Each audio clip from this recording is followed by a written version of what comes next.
Hello, and welcome to the latest edition of Fitch's Virtual Investor Series.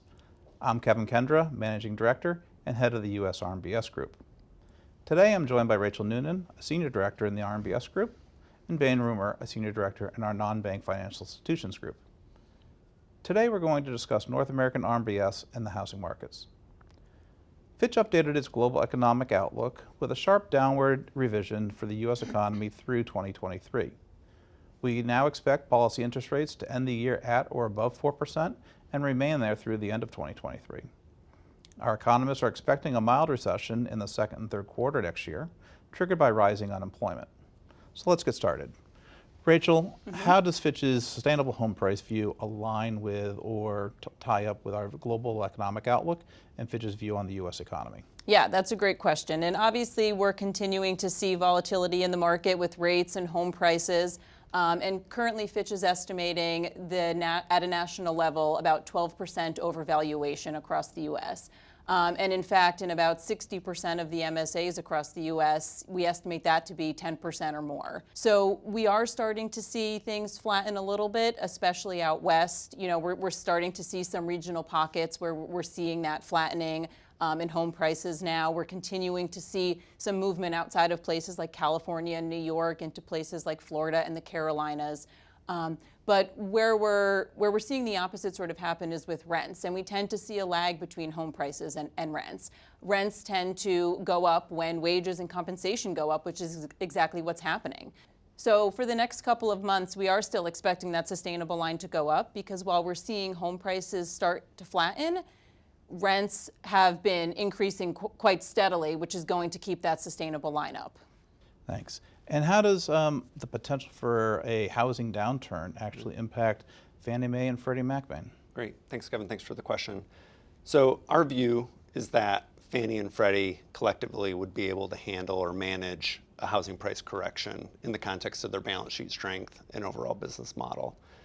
So this view is generally formed by how they have performed under regulatory stress tests over the last number of years, and how those results have generally evolved over time.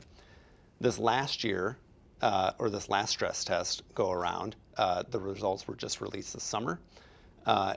Variables, there's a lot of variables that go into these stress tests, including a big increase in unemployment, a large decline in GDP growth, a large decline in equity markets, and on top of that, these tests assumed a 29% decline in home prices and a 35% decline in commercial real estate values. Taking those variables into account, and that's over a 9-quarter stress test horizon, the GSEs collectively or together reported actually being kind of net profitable at the end of that stress test period. That is certainly a lot different with how they performed over the last number of stress tests, and that is a lot different with how they performed during the financial crisis. And it certainly seems like that stress test certainly encompasses the type of home price correction that we are expecting on our sustainable view. So yeah. Thank you for that. So Rachel, given the rapidly rising interest rate environment that we've been seeing, how has that impacted what we're seeing in the private label securitization market? Yeah, that's a great question, and we've definitely seen a shift in issuance over the past year or so. 2021 was a big prime jumbo story, so it was record issuance in 2021. We saw that creep its way into 2022 earlier in the year, but that has since dropped off quite a bit, and the real story now is non-QM. That's where we're seeing a lot of issuance happen. We're continuing in those transactions to see heavy alternative documentation. We're seeing DSCR become a much larger concentration in these transactions, and I think we're going to continue to see that through the rest of 2022 and into 2023. Great. So with that product mix shift that we're seeing, what does that mean, or what are we seeing on structures? What are we seeing for other types of loans that we're seeing in the securitizations? Yeah, that's a great question. And in terms of structure, I think, again, with heavy focus on non-QM, again, the non-QM sector has historically been very dependent on excess spread. And so in this time last year, we were seeing the difference between expected losses and credit enhancement anywhere from 300 to 400 basis points on average. We're now seeing that as much as 700 basis points, all because of the low amount of excess spread we're seeing in these deals now. So, issuers are trying to combat that somehow and, putting in additional structural features. So we're seeing the switch between sequential and modified sequential structures. We're seeing the inclusion of step up and step down coupons and various call options. And what that really leads to is the question of how do investors feel about this? What does this mean for this asset class? And I think the concern there is with this constant shift in new features and structures is, are we making this asset class less homogeneous? We see a lot of consistency in areas like prime jumbo in terms of the structure, and we're not seeing that as much here in non-QM. So, I think there's a little bit of concern there. And then to your second question on products that we're seeing, again, affordability becomes the big question here. So, we've seen rates increase, and that just begs the question of what are issuers doing to deal with that. And so we're seeing a lot more adjustable rate mortgages, interest-only mortgages. So effectively, these affordability products, so that borrowers have the ability to take out these mortgages. The one thing to offset that a little bit is, while we're seeing these as sort of affordability products, we are seeing a little bit of tightening in the credit box for these products, so FICOs and LTVs and DTI, so that's offsetting that a little bit. I think also an increase in second lien and HELOC loans, again, really due to the increase in home prices. Borrowers are not looking to refinance right now. It's not a favorable market to do that. So these are other alternatives to refinancing.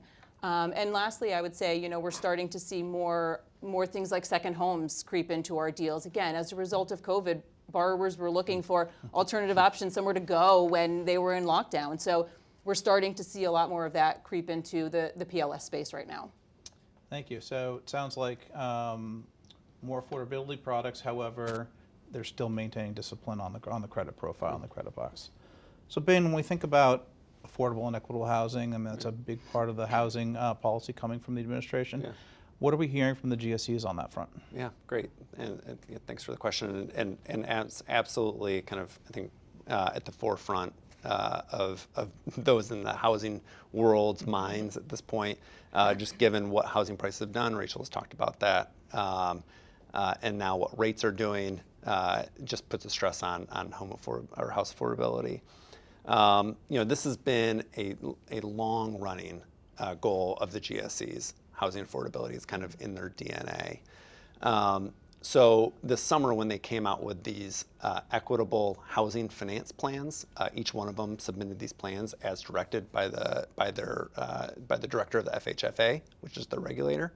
It really wasn't necessarily a surprise to us, nor was it seen as a mission drift. In fact, it kind of strengthened our view of how they're thinking about their mission as being kind of affordable housing providers within the U.S. What will be interesting to see going forward is how quickly these plans can get implemented, how effective they are. There are some technical aspects where the director of the FHFA is appointed by the current administration, the current president. If that were to change in 2024, potentially, and a new FHFA director were to be appointed, those plans could be stripped back or terminated altogether. So it'll be really interesting to see how it kind of plays out, but certainly top of mind for the administration, and it seems like for the GSEs. And how do we see the GSEs actually continue to use credit risk transfer transactions and things like that, those tools to help manage their? Yeah, these tools have been very prominent in what they've in the business models of the GSEs. It's explained kind of how they've performed during stress tests, or how they've improved their performance in stress tests over the last number of years. They really have been kind of a function of, or their issuance volumes have been kind of a function of overall mortgage originations. So there's been some technical aspects where the risk weighting charge has come down, and it was finalized in February of this last year in the final enterprise risk capital risk rule or framework.